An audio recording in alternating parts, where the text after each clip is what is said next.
आपल्या प्रभागातील नागरिकांनी आणि मतदारांनी आपल्याला कोणत्या आधारावर निवडून द्यावं असं तुम्हाला वाटतंय?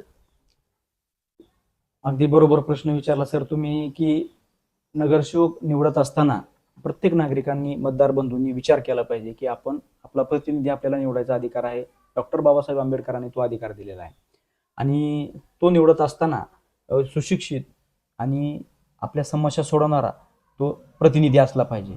परंतु आज आपण पाहत आहोत तर हे पद लोकांनी धनदागड्या लोकांनी हे प्रतिष्ठेचं पद बनवले आहे.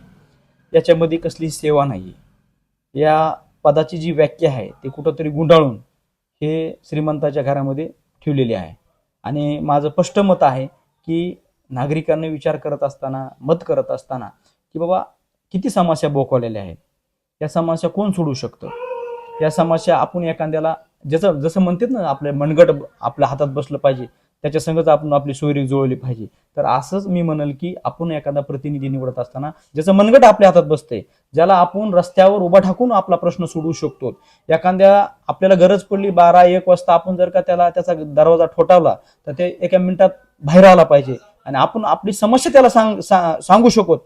असा प्रतिनिधी या ठिकाणी निवडला पाहिजे. आणि